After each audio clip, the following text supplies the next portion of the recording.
In 1617 Jamestown, survival was the only law. Sarah Morton had learned this the hard way, losing her husband to dysentery, watching children die from unknown fevers, buried them in Virginia soil far from home. As the colony's only healer, she possessed knowledge that could save lives or destroy them. But when a dying woman appeared at her door, a woman from the enemy tribe, Sarah faced the choice that would test everything she believed. What would you sacrifice for a stranger? What price would you pay for mercy? This is the story of one woman's impossible decision. Quick pause. Before we continue, tell us, where in the world are you watching from? If you're enjoying these stories, make sure to hit subscribe, because tomorrow's episode is absolutely mind-blowing. The morning mist clung to Jamestown's settlement like a burial shroud. Sarah Morton did not notice it anymore. After 8 years in Virginia, she had learned to see past the fog, past the fear that lived permanently in the colony's bones, past even the whispers of her own conscience. She moved through her dwelling with the practiced efficiency of someone who had done the same tasks 1,000 times. Her small house, if one could call it that, with its mud-daubed walls and thatched roof that leaked when the rain came heavy, contained everything she needed to sustain both life and meaning in this harsh place. Bundles of dried herbs hung from the rafters like skeletal fingers. Glass jars filled with tinctures and poultices lined wooden shelves that her late husband, Thomas, had built during the one good year they'd had together before the fever took him. Sarah was 41 years old, though her hands looked 70. The work of healing in a colonial settlement, if one could call the act of trying to keep people alive in the face of impossible odds, healing, had carved grooves into her palms and stiffened her joints. Her back bent slightly, a permanent bow to the weight of responsibility she carried. She began her morning as she always did. First, she checked on her daughter, Elizabeth, who still slept in the small room they shared.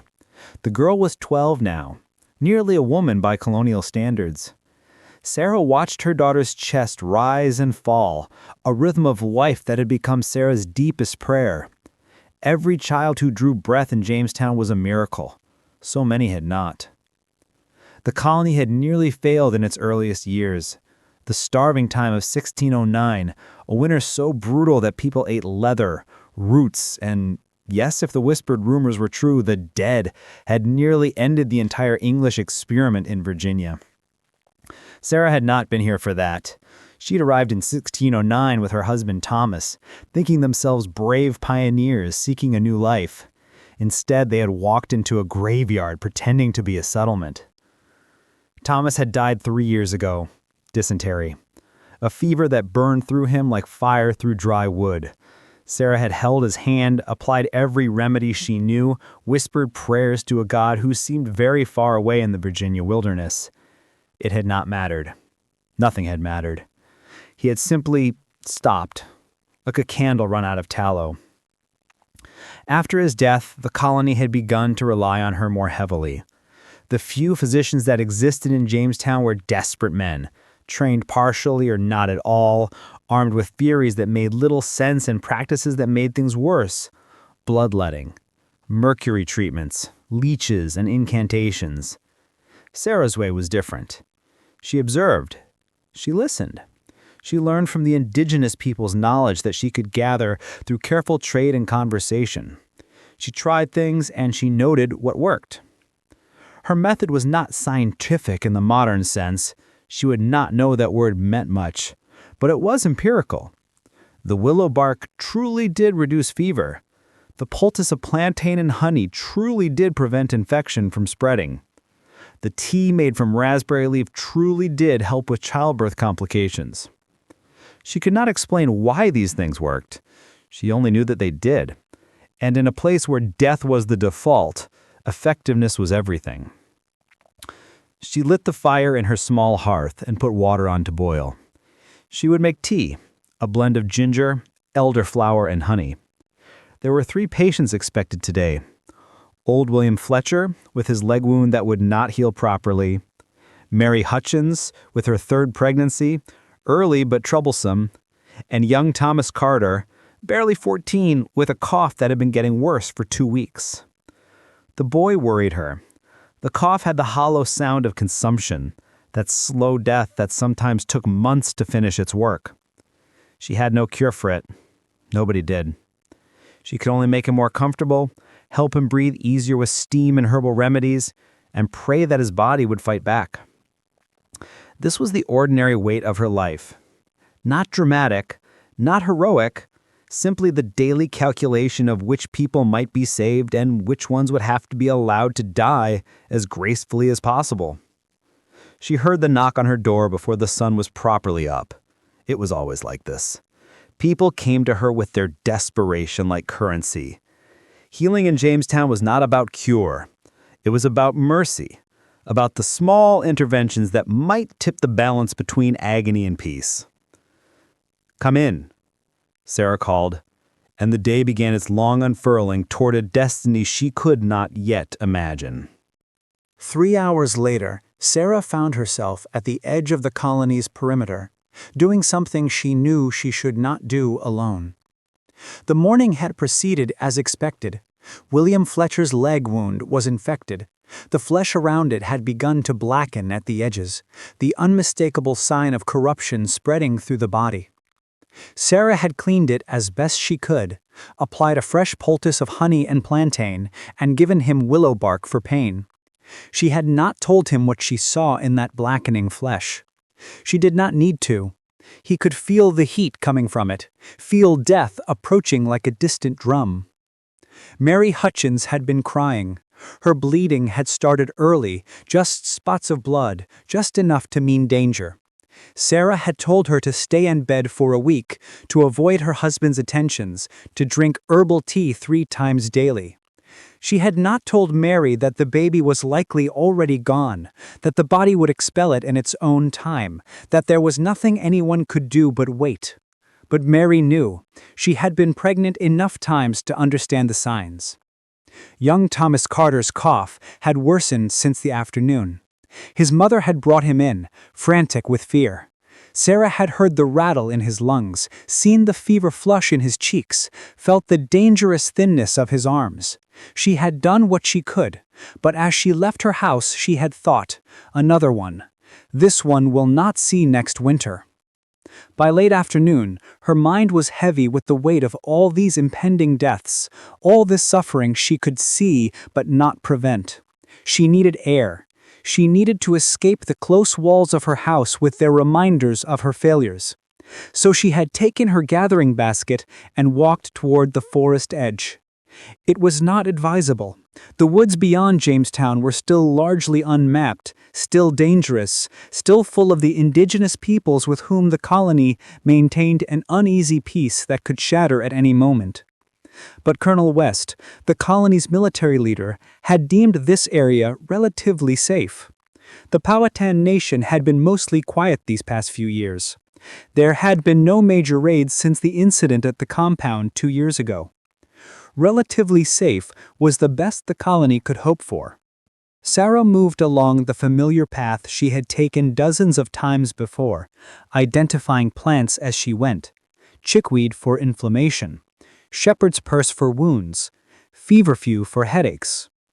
The forest had become her pharmacy, and like a good pharmacist, she knew her inventory intimately. She was perhaps 50 yards from the colony's outer marker, a split tree that served as a boundary line, when she heard a sound that stopped her in her tracks. It was a sound like a small animal caught in a trap, a whimper of pain that was nevertheless distinctly human. Sarah's healer instincts immediately overcame her caution. Somewhere nearby, someone was hurt. She pushed through the underbrush, following the sound. Her heart was beating faster than seemed wise, but her mind was already in problem-solving mode. Who could it be? A colonist who had strayed too far? One of the workers? Had someone been attacked? She found him. No, not him, her. In a small hollow between 2 massive oak trees, almost hidden from view, lay a woman. Sarah's breath caught in her throat. The woman was not English. That much was immediately apparent from her clothing, what remained of it. She wore deerskin, adorned with what might have been beads or shells, now darkened with something that looked disturbingly like blood. Her skin was brown, not English pale. Her hair, long and dark, was matted against her face and neck. And her face, even streaked with dirt and pain and blood, belonged to someone from the Powhatan nation. For a long moment, Sarah did not move. Every warning instilled in her over 8 years in Virginia flooded through her.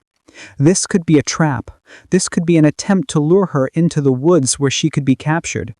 This could be the prelude to an attack. The indigenous peoples were the enemy.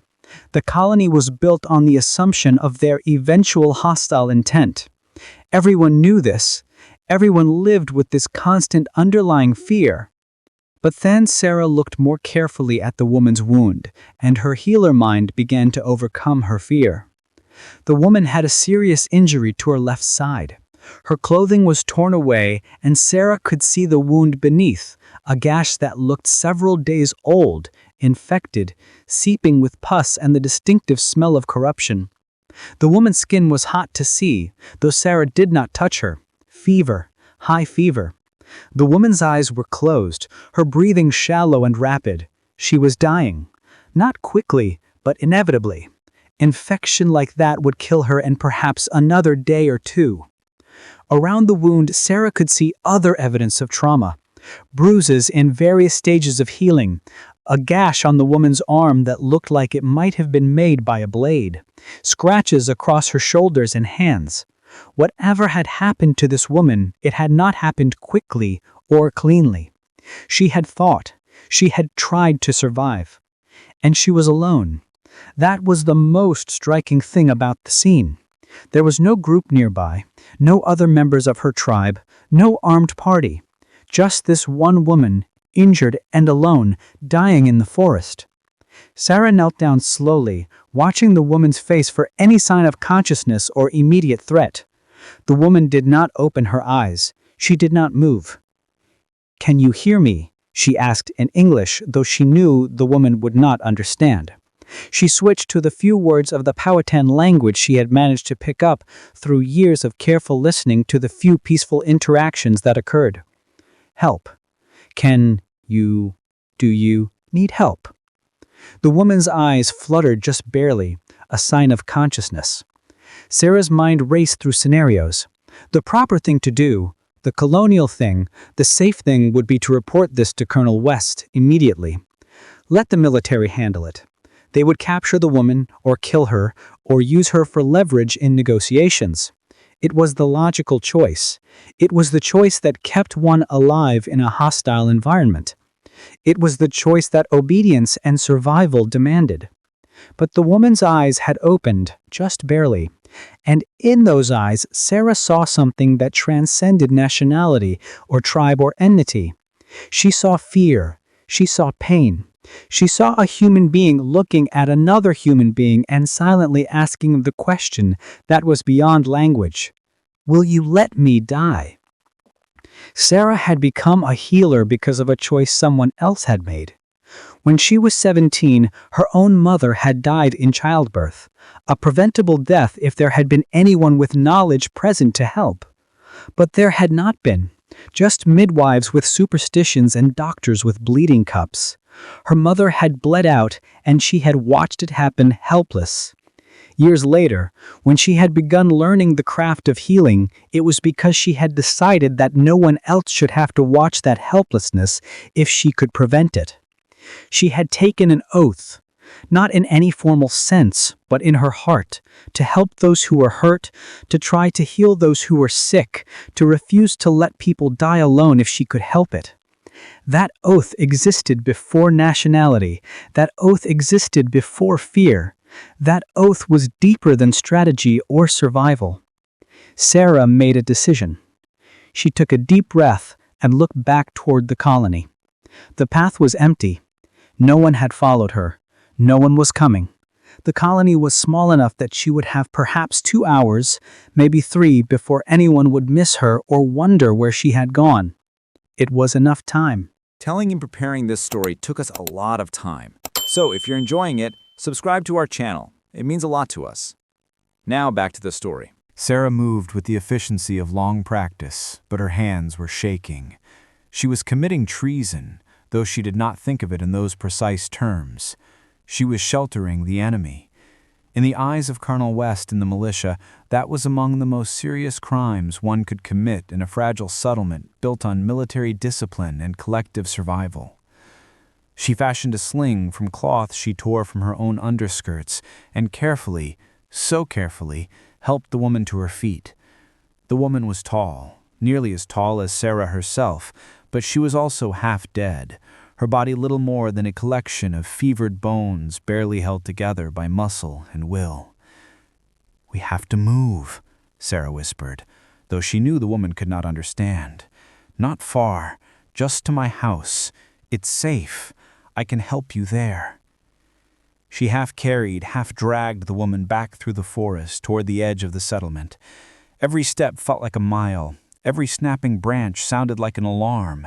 Every shadow seemed to harbor a militia member who would stop them and demand an explanation. But they reached the perimeter without incident. This was the most dangerous moment, emerging from the forest where anyone working in the outer fields might see them. But fortune, or God, or simple chance worked in her favor. The afternoon had grown late, and most of the colonists were already moving toward the settlement center. The outer fields were empty. Sarah half dragged the woman to her house, keeping to the side paths, avoiding the main areas where people gathered. Her heart was pounding so hard she thought surely everyone must be able to hear it. No one stopped them. They reached her door without challenge. Inside the house, Sarah locked the door behind them, a gesture both symbolic and futile. If anyone wanted to enter, a locked door would not stop them, but it made her feel slightly better, as though she had done something to resist the coming disaster. The woman, Sarah still did not know her name, collapsed onto Sarah's bed, the only real piece of furniture in the house besides the wooden chest where Sarah kept her herbs and supplies. Sarah had barely laid her down before the woman's eyes closed and she seemed to slip away again into fever sleep or unconsciousness, or the liminal space between. Sarah worked. There was no time for doubt or fear. She boiled water, cleaned her hands, a practice she had developed over years of observation, and began to carefully clean the woman's wound. It was worse than she had thought at first. The infection had spread deeper than the surface. There was pus, there was necrotic tissue, there was the unmistakable smell of corruption. She would need to use the knife. Sarah kept a small surgical knife, the one tool she had brought from England, the one thing she had salvaged from Thomas's few possessions. She had used it before, in desperate situations, to cut away infected tissue and give a person at least a chance at survival. It was a brutal tool, and there was always the risk of cutting too deep, of damaging vital structures, of making things worse instead of better. But doing nothing was simply ensuring death. Sarah sterilized the knife in boiling water, gritted her teeth, and began to work. The woman screamed, just once, a sound of pure animal agony that Sarah was grateful no one else was there to hear. She worked as quickly as she could, cutting away the blackened tissue, the pus-filled parts, trying to create a clean wound that her body could heal. She packed the open tissue with honey, the best antiseptic she had, and covered it with clean cloth torn from her own clothing. By the time she was finished, the sun had begun to set. The woman had passed into unconsciousness, which was perhaps a mercy. Sarah sat back on her heels, covered in blood and pus and the evidence of what she had done. And only then did the full weight of her situation begin to settle on her shoulders. What had she done? What had she been thinking? She had harbored an enemy of the colony. If discovered, she would be tried for treason. The penalty would be severe, possibly death. At the very least, exile or imprisonment. Sarah thought of Elizabeth. Her daughter was sleeping in the next room. What would happen to the girl if something happened to her? Elizabeth had already lost her father. She could not afford to lose her mother as well. Who would care for her? Who would raise her in this harsh place? Sarah's hands began to shake in earnest. But then she looked at the woman on her bed, at the fever still burning in her cheeks, at the wound she had just cleaned, and Sarah knew she could not regret what she had done. To leave her there to die would have been the greater crime. Sarah spent the night keeping vigil. She forced small amounts of water and herbal tea down the woman's throat when she was conscious enough to swallow. She changed the bandages on her wound, watching carefully for signs of worsening infection. She whispered to her in English and in the few words of Powhatan she knew, not knowing if she could hear, not caring, just needing to speak to feel less alone in this conspiracy. By the next morning, the fever had broken slightly. The woman's eyes opened, and for the first time there was recognition in them. She looked at Sarah, and her hand moved weakly, as if to reach for a weapon that was not there. "It's all right," Sarah said softly, though she knew the woman could not understand the words. She spoke with her hands, with her expression, with the gentle tone that she used with frightened patience. "You're safe. I'm a healer. I'm helping you." The woman's eyes narrowed with suspicion, but the fever had weakened her too much for her to do anything. She closed her eyes again and seemed to slip back into sleep. Sarah left the house briefly to gather more supplies and to accomplish the other task that had been consuming her mind. She needed to know who this woman was, or at least she needed to know what stories she would tell if anyone asked about her. She had decided that the woman had simply appeared at her door in the night, asking for help. She would say she did not know who the woman was or where she came from. She would say the woman was too ill to communicate, and if the militia came, if she was discovered, she would simply refuse to say anything more. It was a fragile story, but it was the best she had. 3 days passed. The woman, Sarah still did not know her name, remained in Sarah's house, recovering incrementally. The fever broke fully on the second day. By the third day, she was able to sit up, able to drink both water and broth, able to look around Sarah's small house with something approaching clarity. It was on the third day that Sarah finally received a visitor she had been both expecting and dreading. The knock on her door came in the middle of the afternoon. Sarah's entire body went rigid. Through the small window, she could see the unmistakable figure of Colonel Thomas West, the settlement's military leader. With him were 2 militia members. Sarah's heart nearly stopped. This was it. They had discovered her. They knew. She stood, took a breath to calm herself, and opened the door. "Colonel," she said, keeping her voice steady, "what brings you to my humble dwelling?" Colonel West was a large man, broad-shouldered and weathered, with the bearing of someone accustomed to authority. His eyes were sharp, missing nothing. Behind him, the 2 militia members were armed, their hands resting on sword hilts, in an almost casual gesture that was, nevertheless, a clear show of force. "Ms. Morton," the colonel said, and his tone was not threatening. That was somehow worse than if it had been. "I am conducting an inquiry into some unusual activities. I wonder if I might come inside." Sarah's mind raced. The woman. She had to be silent. Sarah had made it clear, as much as someone with no common language could, that the woman needed to be quiet, needed to stay hidden if anyone came. But what if the militia searched? What if they went into the bedroom and found her? "Of course," Sarah said, stepping aside to allow the colonel inside. She kept her body between him and the bedroom door. The colonel looked around her house with the air of someone conducting an inspection. He noted the herbs hanging from the rafters. He examined the jars of tinctures and poultices on the shelves. He turned to face Sarah with an expression that was carefully neutral. "3 patients have reported, Ms. Morton, that you have been somewhat distracted lately, that your attention has been elsewhere. One woman, Mary Hutchins, reported that you seemed anxious during her visit, that you kept glancing toward your bedroom as if concerned about something." Sarah's mouth dried. "I'm always concerned about my patients, Colonel, and I admit business has been complicated, but I assure you my care has not suffered." "Has it not?" The colonel's eyes moved pointedly toward a blood stain on the floor that Sarah had not been able to completely clean.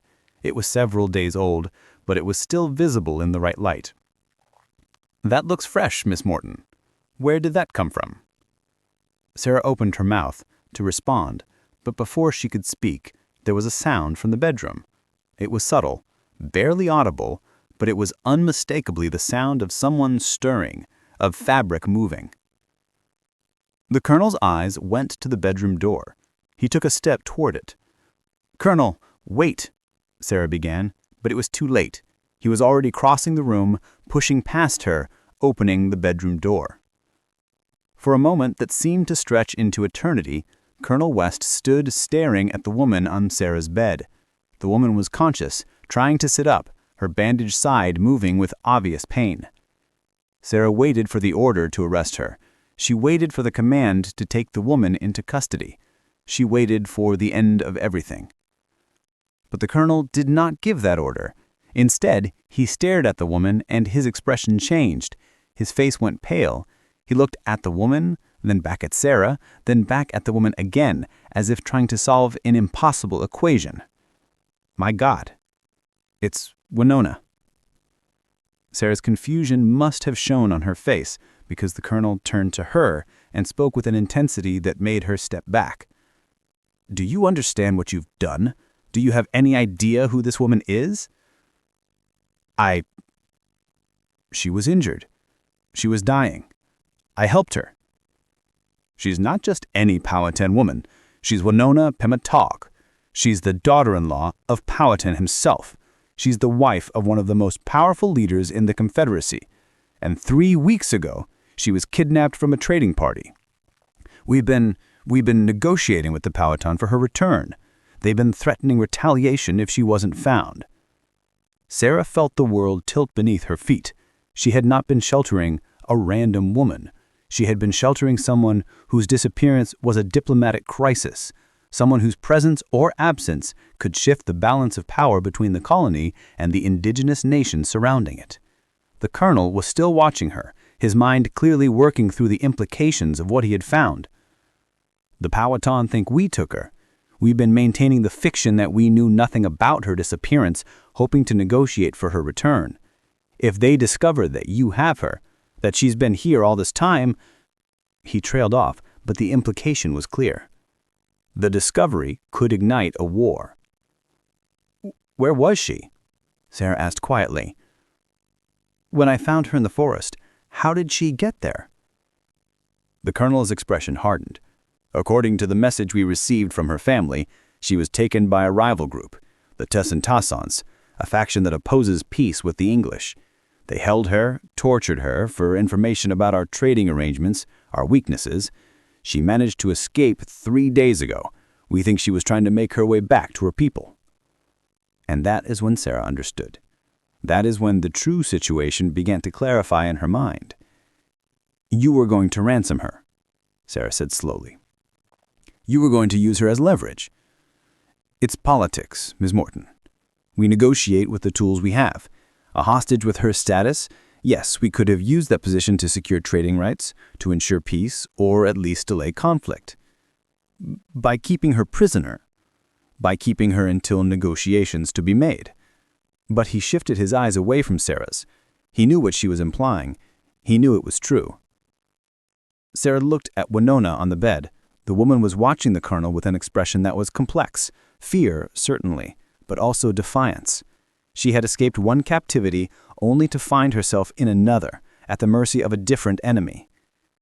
You are going to turn her over to them, Sarah said. It was not a question. What else can I do? The colonel asked, and for the first time, his military bearing cracked just slightly. He sounded tired. If we release her quietly, say nothing, allow her to return to her people with the story of escape, we can still maintain the fiction that this was a misunderstanding caused by the Tassans. We can still negotiate from a position of relative strength. The alternative is open conflict, Miss Morton. Do you understand that? If we hold her, or if it becomes known that we held her, the Powhatan will see it as an act of war. We're a settlement of fewer than 500 people, poorly supplied, dependent on trade for our survival. We cannot afford a war. And what of her? Sarah gestured to Winona. She was dying. Another day, 2 days, and she would have been dead from the infection. Is it simply acceptable, then, to let her die because it serves our interests? No, the colonel said, and something in his expression suggested that this was genuinely costing him, which is why you're going to continue caring for her. You're going to finish healing her, and then, when she's strong enough, you're going to help her escape. Sarah stared at him. Escape? To where? Back to her people, but carefully, quietly, in such a way that no one knows you helped her, in such a way that no one ever knew she was here. That would take weeks, maybe a month, and if we're discovered, then I'll deny any involvement, the colonel said coldly. I'll testify that you acted alone, that you harbored the woman against orders, that you're responsible for this treason. You will be executed. That's the price of failure. That's what you've already committed to by bringing her here. Sarah felt sick.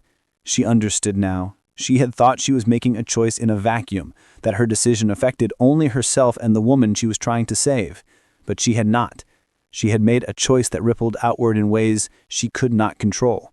She had made a choice that had now entangled her with the colonel, that had made her complicit in a political game that extended far beyond her small house. Why are you telling me this? Why not simply take her? The colonel was quiet for a long moment. He looked at Winona, really looked at her with something that might have been compassion in his expression. He said, "Because you saved her life. Against all logic, against all survival instinct, you saved the life of a woman from an enemy nation. That suggests you have a capacity for seeing humanity in places where others don't. Winona needs that. If she's to make it back to her people, she needs someone who can help her and who won't see her simply as a political piece." He turned back to Sarah. "You've already committed the crime, Miss Morton. You're already committed to the consequences. All I'm doing is showing you a path where at least some good comes from it, where she lives, where the colony survives, where you might, if you're fortunate and careful, survive as well." For the next 3 weeks, Sarah's small house became a complicated intersection of conspiracy, healing, and something that looked increasingly like friendship. Winona recovered with remarkable speed once the infection had been cleaned out and the fever broke. Her body was young and strong, and she had the kind of will to survive that Sarah had rarely seen. Within a week, she was able to stand. Within 2 weeks, she was helping Sarah prepare herbs, pointing to plants through the window and indicating with gestures which ones she recognized from her own people's medicine. It was during this process that Sarah began to learn things about Winona. Not through language, they still had no common tongue beyond a few words and many gestures, but through the wordless communication of shared work and physical presence. She learned that Winona was skilled in the preparation of medicines. She learned that Winona had 2 children, a fact revealed when Winona made a gesture with her hands that suggested small people, and then pressed her palms to her heart with an anguish that needed no translation. She learned that Winona was grieving, profoundly and continuously, for a separation that might be permanent. Sarah, for her part, began to share things. She showed Winona drawings she had made of Elizabeth, her daughter. She indicated through gesture that she too had lost a husband. She showed Winona her few precious books, running her fingers over the words as if they could somehow communicate meaning across the barrier of language and culture. They were 2 women alone in a harsh place, separated by tribalism and fear and centuries of misunderstanding, and yet finding in the small confines of Sarah's house a point of connection that transcended all of it. It was perhaps inevitable that Sarah would tell her something true. It was late afternoon, about 2 weeks into Winona's recovery. They were sitting in the garden behind the house, ostensibly gathering herbs, but really just sitting in the sunlight, which was becoming increasingly rare as autumn approached. Sarah turned to Winona and spoke, knowing the woman could not understand the words, but trusting that she might understand the tone. "I have a daughter," Sarah said. "She's 12. Her name is Elizabeth. She's never known her father. He died before she was born. I've raised her alone in this place, and I sometimes wonder if I've done her any favors.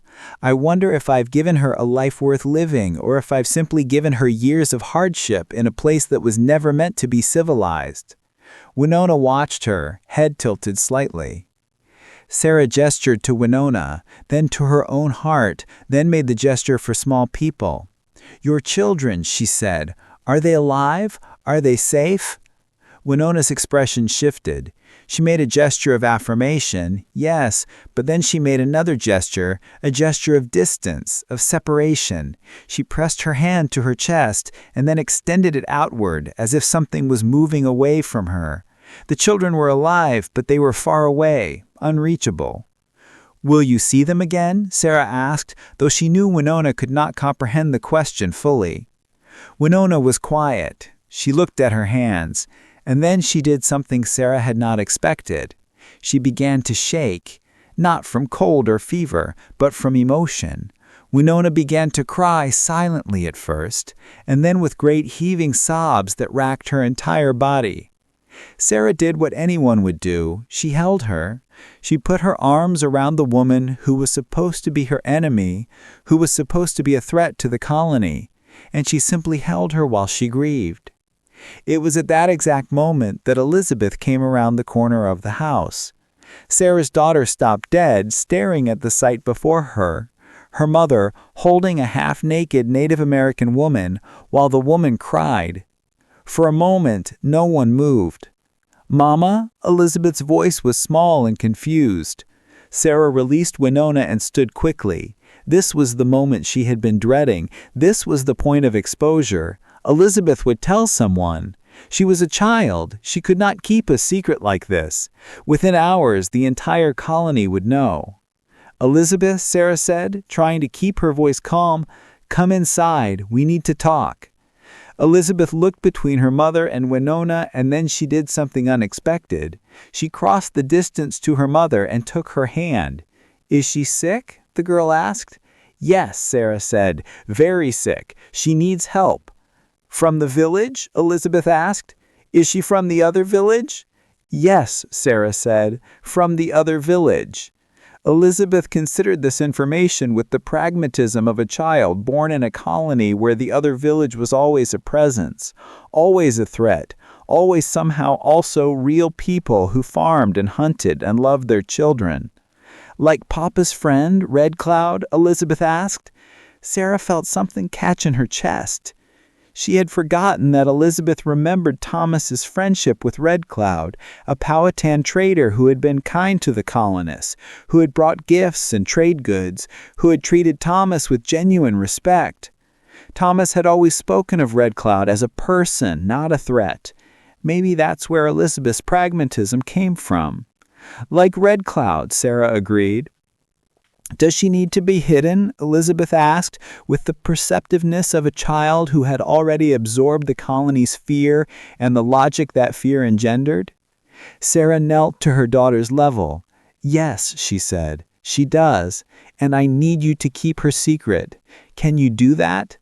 Elizabeth was quiet for a long moment. Then she nodded.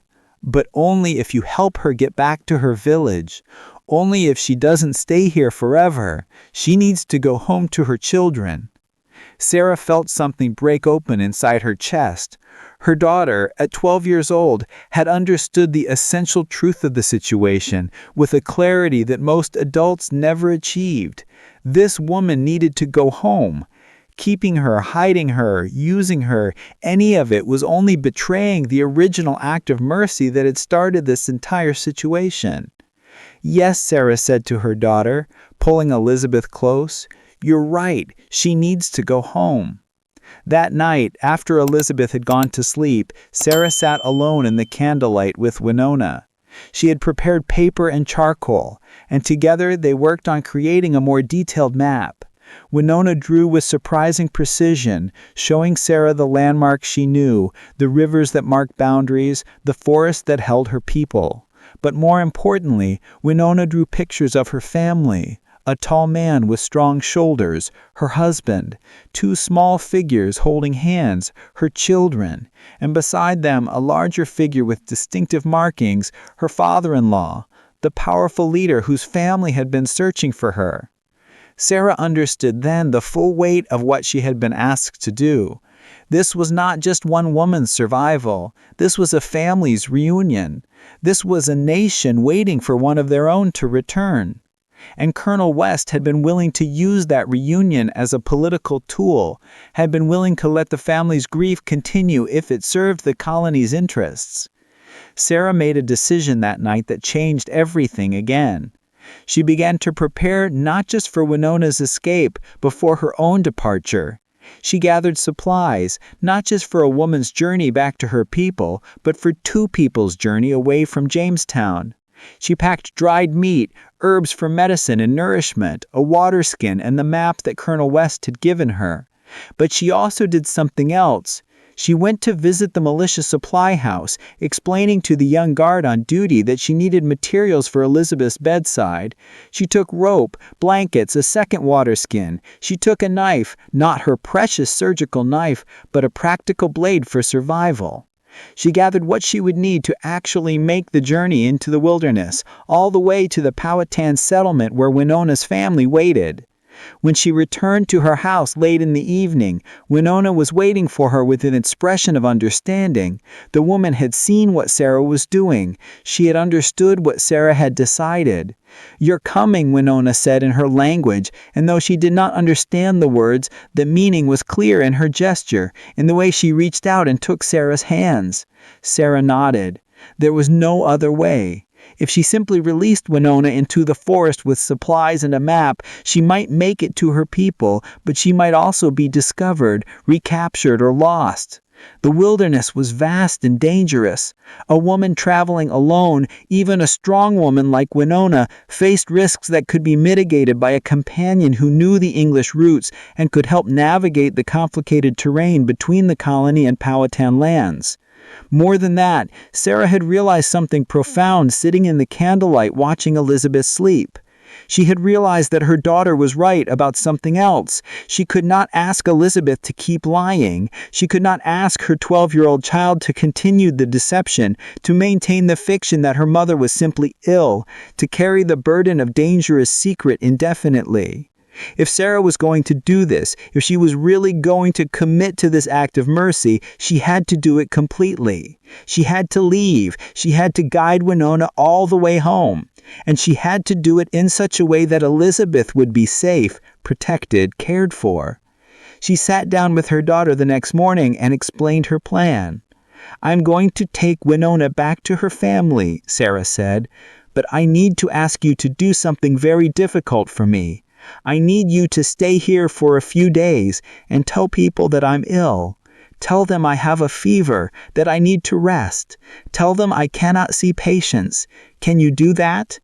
Elizabeth's young face showed the weight of what her mother was asking. "How long?" she whispered. "A week, perhaps," Sarah said. "Maybe more. And then, when you cannot maintain the story any longer, I need you to go to Colonel West. I need you to tell him that I've taken Winona and left. I need you to tell him that I'm sorry, but that I had to do this. Can you do that?" "Will he forgive you?" Elizabeth asked, and the question was heartbreaking in its simplicity. "I don't know," Sarah said honestly, "but I have to try. I have to do what's right and trust that perhaps the Colonel will understand." Elizabeth was quiet for a long moment. Then she took her mother's hand. "I understand too," she said. "You have to go. But I don't want you to leave without saying goodbye properly." So they spent that day together. Sarah, Elizabeth, and Winona. They sat in the garden and worked with the herbs. 3 females across vast differences of age and culture and nation, united in the simple act of being together. Sarah taught Elizabeth and Winona a new technique for drying and storing feverfew. They laughed silently at a shared joke that needed no language to communicate. They held each other in the knowledge that this was their last day together, at least for a very long time. As the sun set, Sarah wrote her letter to Colonel West. She wrote it carefully, choosing each word with precision, because she knew this letter would define how her actions were understood by the colony. "Colonel West, I have made a choice that I know violates your trust and defies the order you have given me. I have not simply released Winona back to her people. I have taken her myself, guiding her through the wilderness toward her family. And I have done this with the understanding that by doing so, I commit treason against the colony and place myself outside its protection. But I have also come to understand something through these weeks of caring for her. I have come to understand that what you ask me to do, to release her quietly while maintaining the fiction that she was rescued by English mercy, was itself a form of betrayal. It was using her story, using her suffering, using her very existence as a tool for political advantage. She is not a tool. She is a woman who loves her family and wants to go home. And I believe that the most powerful message we can send to the Powhatan is not strategic fiction, but honest truth. That there is at least one English colonist who saw her suffering and chose mercy, not for gain, but because it was the right thing to do. I do not ask for forgiveness. I do not ask for understanding. I only ask that you remember that I served the colony as a healer for many years, that I have tried to live by the principles I believe in, and that I have chosen this path with full knowledge of its consequences. Most importantly, I ask that you care for my daughter Elizabeth. She is a child of this settlement. She deserves protection and opportunity, regardless of what her mother has done. I trust you to see her safely raised. With respect and resignation, Sarah Morton, Healer. She placed the letter in a sealed envelope and hid it where Colonel West would find it after she and Winona had enough time to escape. That night, they left Jamestown behind. The forest was different when you were truly leaving it behind forever. Sarah had walked through these woods many times before, gathering herbs, exploring the boundaries of the colony, but she had always known she could return. She had always known her small house was waiting, her hearth, her daughter safe within known boundaries.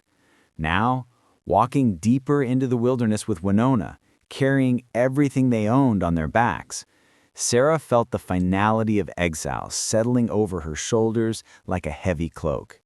She was not leaving the colony temporarily. She was leaving it permanently. She was burning a bridge that could never be rebuilt. Winona moved ahead with the confidence of someone returning to familiar territory. Her body seemed to heal more quickly now that she was oriented toward home, as if her spirit's direction was healing her more effectively than Sarah's herbs ever could. She walked with a warrior's awareness, stopping occasionally to listen to the forest, to read signs that Sarah could not see. Sarah followed, her middle-aged body protesting the exertion, her mind reeling with the enormity of what she had done. She had left her daughter. She had abandoned her practice as a healer. She'd walked away from the safety and structure of the colony, from the known world, into genuine wilderness. But with each step deeper into the forest, she felt something else growing inside her. Not regret, but a strange sense of rightness. She had been living in exile already, in a sense. She had been living in a world that did not quite fit her, where the systems and logic of the colony often conflicted with the deep truth of what it meant to be human. Now, finally, she was living in alignment with that truth. On the second night of their journey, they camped beside a small river. Winona showed Sarah how to find freshwater fish using a technique of patient waiting and sudden precision. Sarah showed Winona which plants could be safely eaten and which could provide medicine for the blisters forming on their feet. It was during this evening that Winona began to teach Sarah her language, not through formal instruction, but through simple naming. She would point to objects and speak the Powhatan word. Sarah would repeat it, and Winona would smile and correct her pronunciation. Slowly, painfully, a bridge was being built between their languages, between their worlds. Sarah learned the words for river, for forest, for fire, for food. She learned the words for love and family and home. And in learning these words, she began to understand something about Winona's inner world, about what had driven her to survive her capture, about what kept her moving forward even when exhaustion threatened to overwhelm them both. On the 5th day of their journey, they encountered the first moment of real danger. They were crossing a stream when Sarah heard the sound, a low growl that seemed to come from everywhere at once. She froze. Winona immediately moved in front of her body becoming a barrier, her hand moving to the knife at her belt. A mountain lion stood on the opposite bank of the stream, watching them with the focused intensity of a predator assessing prey. It was massive, far larger than Sarah had realized such creatures could be. Its muscles rippled under its tawny coat. Its eyes were fixed on them with predatory calculation.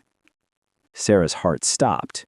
She had known the forest held dangers, but knowing something abstractly and facing it directly were entirely different matters. Her medical knowledge, her herb wisdom, her years of experience in Virginia, none of it prepared her for this moment of pure physical danger. Winona did not hesitate. She spoke to the lion in a low, steady voice. Not words of a language Sarah understood, but sounds that seemed to acknowledge the animal, to speak to it with respect and firmness. She gestured slowly, deliberately, never breaking eye contact with the creature. The standoff lasted perhaps 30 seconds, though it felt like an eternity. Then, to Sarah's shock and profound relief, the lion turned away. It padded back into the forest with the casual confidence of something that assessed the situation and decided the meal was not worth the effort. Winona lowered her hand from her knife and turned to Sarah. She said something in Powhatan, and though Sarah did not understand the words, she understood the meaning from Winona's expression and tone. Everything will be all right. I will protect you. That night, huddled by their small fire, Sarah realized that she had placed her life in Winona's hands. Not just her physical survival, but her emotional and spiritual survival as well. She had become the student, and Winona had become the teacher. The roles had reversed completely from the beginning of their journey together. The following days settled into a rhythm. They walked during the day, following the landmarks and routes that Winona remembered or divined from the landscape. They camped in the evenings, gathering wood for fires, preparing food, maintaining the small rituals of survival that kept them alive. And slowly, Sarah began to understand what Winona had been experiencing all those weeks in her house in Jamestown. She began to understand the homesickness, the desperate longing, the way every step forward was a step toward the people you loved, and every step was also taking you further from all that had been. Because Sarah was experiencing her own version of that grief. She was moving toward a new life, toward freedom from the constraints of colonial society, but she was also moving away from everything she had known for 8 years. She was leaving Elizabeth, even though Elizabeth had accepted her departure. She was leaving the colony, even though the colony had always felt slightly wrong to her. She was walking away from the Sarah that existed, and she wasn't entirely sure who the Sarah walking through the wilderness was becoming. On the 8th day of their journey, Winona suddenly stopped. She turned to Sarah with an expression of intensity, of recognition, of homecoming. She pointed ahead through the trees, and even though Sarah could not see what Winona was seeing, she understood. They had arrived. The Powhatan settlement that appeared through the trees was not what Sarah had expected.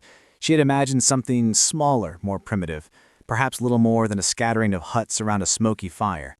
But what she saw was a living testament to endurance and design, a thriving village that pulsed with life and purpose. There were people everywhere, hundreds of them, moving with practiced rhythm through the rituals of daily survival.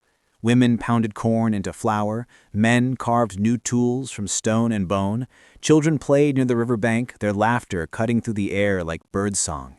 Smoke curled lazily upward from cooking fires, and the scent of roasting maize and sweet herbs carried through the trees.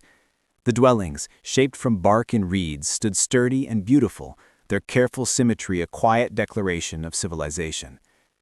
Winona began to walk faster. Her steps turned to strides, and soon she was nearly running. Sarah tried to keep pace, though every muscle in her body screamed for rest. She stumbled once, catching herself against the tree trunk, her breath burning her throat. But she would not stop, not now. They were so close. And then, The Powhatan saw Winona. Recognition rippled through the crowd like a wind gust through tall grass. First one person froze mid-step, then another. A whisper spread, going louder with every passing heartbeat until it became a cry. Children ran forward, shrieking with joy and disbelief. A man emerged from one of the larger dwellings, a figure of authority, his shoulders broad and his presence commanding. His face transformed from shock to unrestrained joy the instant he saw her. Winona broke into a full run, and in the next heartbeat she was swallowed by the crowd. Sarah stopped at the edge of the clearing, watching as her companion, her patient, her friend, was engulfed in a tidal wave of love and astonishment. Hands reached for her, touching, holding, confirming that she was real. People wept without shame. Children clung to her legs, and elders murmured blessings under their breath. Through the chaotic flood of reunion, Sarah saw faces she knew only from the crude sketches Winona had traced in the dirt during their long nights of travel. The tall man with kind eyes, her husband, two little girls with matching braids, her daughters. They were all there, alive, whole, reunited. Sarah's vision blurred with tears.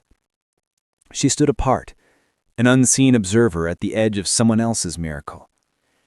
Her heart felt as though it were breaking and mending it all at once. She had brought Winona home, she had fulfilled her promise, and yet the weight of her own dislocation pressed heavily upon her. For the first time she felt it clearly, an ache deeper than fatigue or hunger, the truth that she herself no longer had a home to return to. The colony she had fled would brand her a traitor. The world she had known no longer had a place for her. An old woman stepped from the gathered crowd. Her hair was the color of river stones, her face a map of years. She walked slowly but with authority, her eyes sharp and knowing. The villagers parted for her as though the air itself recognized her power. When her gaze met Sarah's, it was like being struck by lightning. There was no hostility, no fear, only an unflinching curiosity that seemed to pierce through layers of memory and silence. Winona turned from her family, tears still streaking her cheeks, and crossed the space between them. She took the old woman's hand, fragile but strong, and placed it into Sarah's. She spoke softly, urgently, in Powhatan. Sarah could not understand the words, but she could feel their meaning in the tone. Reverence, gratitude, trust. The elder's eyes softened. Her expression shifted from cautious scrutiny to deep comprehension, and finally to something far greater. Respect. The old woman stepped closer. She lifted a trembling hand and traced the lines of Sarah's face, her calloused fingers pausing at the corner of each eye, the hollow of each cheek, as though reading a sacred text written in skin and bone. Then, without a word, she drew Sarah into an embrace. It was not the stiff courtesy of strangers, nor the wary diplomacy of two nations at odds. It was a human embrace, ancient and wordless, filled with understanding. It was the embrace of one mother thanking another for saving what was most precious. Gratitude passed between them like light between mirrors, and in that touch, Sarah felt the loneliness inside her begin to quiet.